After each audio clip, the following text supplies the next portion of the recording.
this evening after a very busy work day, and I've been feeling like making this video for a little while. I'm on a bit of a journey at the moment with trying to prioritize calming my nervous system, reducing stress, which is something I have struggled with for a really long time. This is a pretty common story. I'm sure if you're watching this, it's because you feel the same way. I have some things I'm trying to implement at the moment, and I will preface this video by saying I'm definitely not perfect, and you don't have to be either. But I am finding these things helpful, and I thought maybe some other people would find them helpful too. We all live in a very fast-paced society, and we have so many pressures: family pressures, social pressures, work pressure, financial pressure. It's become very normalized to be chronically stressed and to almost wear it like a badge of honor and say, yeah, I only got 4 hours of sleep last night and I'm still working and all I do is work and work, and I'm so burnt out. Oh my god, I'm so tired. I'm so exhausted. And that is like a constant conversation I found myself having with others and also saying myself. And it's just become like a normal part of the way I live, and I'm really sick of it. I'm really sick of it. So, anyway, let's get into it. Number one would be slowing down. Now, I know this sounds really simple, and I know that we don't all have the privilege to work in a job that allows us the space to take our time. A lot of us work in fast-paced environments or high-pressure jobs where it's our responsibility to work fastly and efficiently, or somebody could get hurt or something could break down. And so you may not have the chance to slow down in every single part of your day all day. But there are many opportunities we do still have in our day where we can slow down.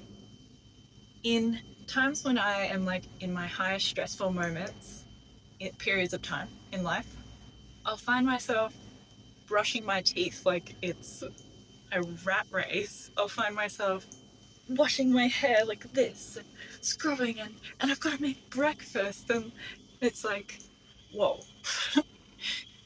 You can take an extra 30 seconds to brush your teeth. It's okay. Like, actually going through those simple tasks slowly without just trying to get through them to the next thing can just really like communicate to your nervous system that like we're safe and it's okay and we can slow down a little bit in those moments. The other thing would be like slowing down with your words and the way you speak, allowing yourself to take a breath in between a sentence. This is something I often find myself doing.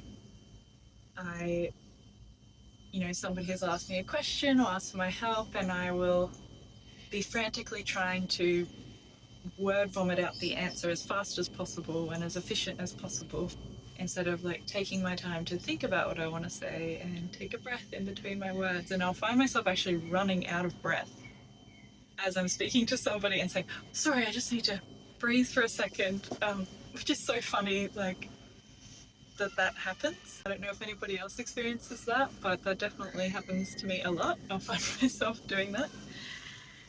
So yeah, something definitely to think about, and something that we still have control over in our lives, that we can slow down and show ourselves that we're safe. Number two would be take note of the things that when you are doing those things, you feel calm, you feel regulated, you feel taken care of and supported. So that would be like getting a good night's sleep, having fun and seeing friends, getting to do the hobbies you love, or cooking food at home that feels really nice to eat. Whatever that is, it could look like something completely different for every single person, but then think about when you are stressed and the pressure starts to build, what are the first things that go? It is usually those things that keep us nurtured and regulated. We'll stop sleeping, we'll skip out on sleep to get more work done. We will stop buying takeout to save time. We'll stop going to the gym, stop meditating. Don't have time to do that. Don't have 5 minutes to sit and breathe. Who's got time to do that? And just think about that next time you notice yourself skipping on those things, and how those things are more important actually when you're facing increased pressure and stress. And in fact, they should still be prioritized. It's easy to deprioritize them as much as you can. I know it's not always possible because life throws a lot of curveballs at us all, but as much as you can, try to hold on to some of those things during stressful moments. Number three would be learning to delegate tasks. Now, if you are a bit of a perfectionist, this can be really hard to do because you feel like that nobody else is going to do the job to the standard that you do. And that's a really tough way to live because you can't do everything. And especially when stress and things are increasing, it's really important to have people around you can delegate to take the pressure off yourself. So that could be with work delegation, could also be with family responsibility delegation. And if you find that in your personal life you don't have anyone you can delegate to or anybody you can trust, it might even be worth reflecting on if the people you're surrounded with are really in your corner, and if you need to prioritize spending some time building a better community around yourself. I know that is way easier said than done. It takes a long time to create a supportive and stable community, but if you've got people around you who are draining you instead of supporting you all the time, it's a two-way street. We should be able to support each other, not just like always having the burden on our own shoulders and having people just take and expect you to keep being there, and they never want to be there for you. It's really worth reflecting on if they're in your corner and if they're worth having around. That's a really hard one to face, but it's very important. Fourth thing would be to reduce stimulation, and this can be in multiple ways. A simple one can be like our lighting. Instead of having bright fluorescent lights on all the time, getting some nice lamps.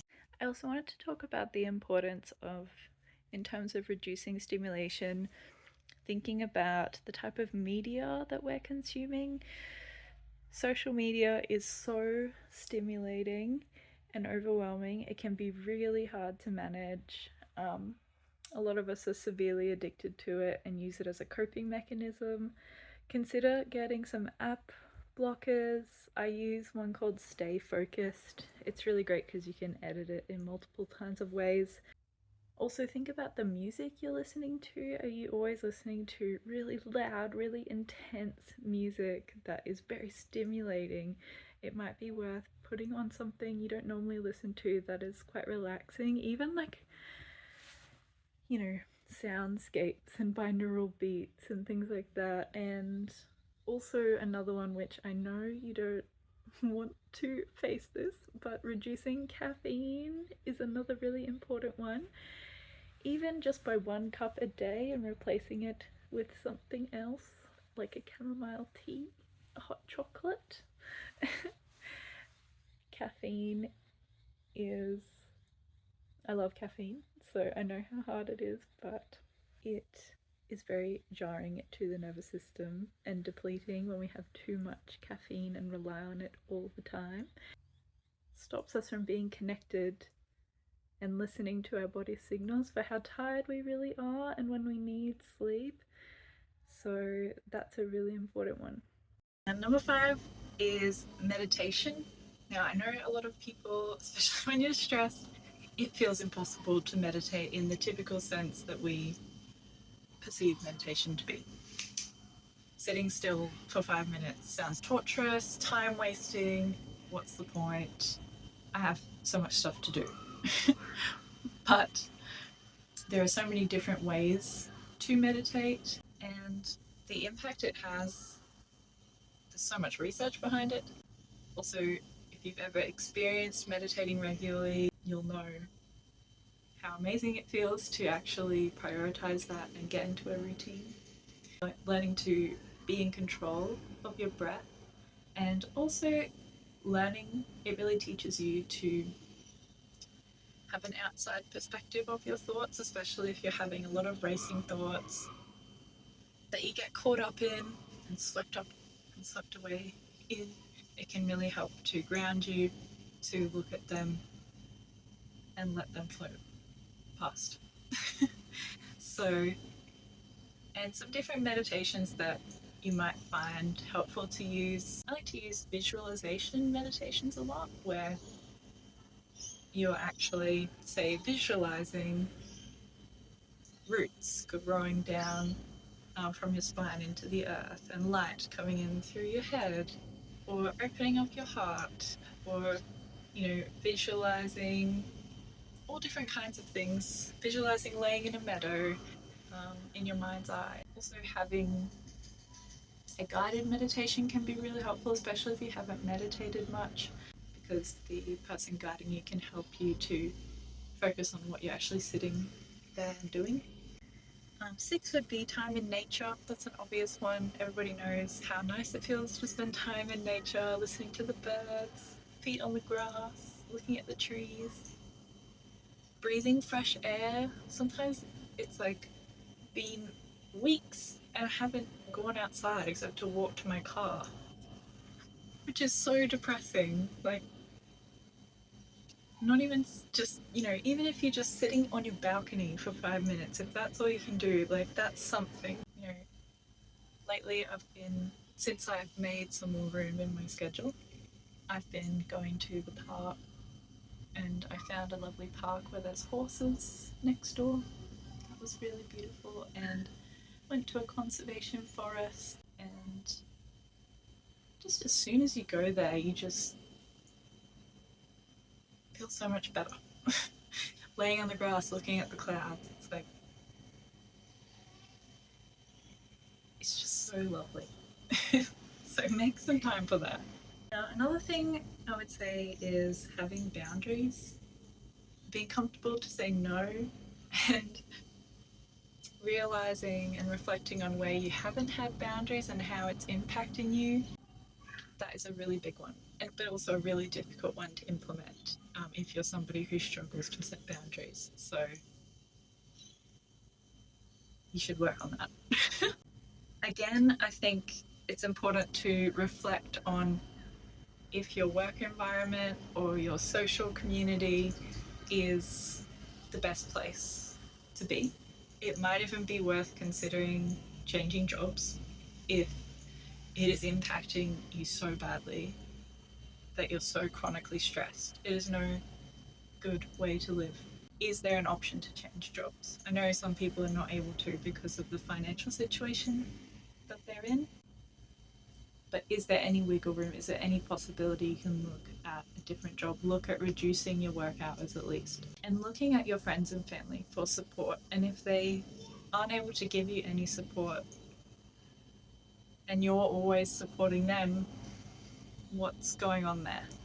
Do you need some new people to spend time with? I hope you found any of that helpful, and I'm really excited to go on this journey of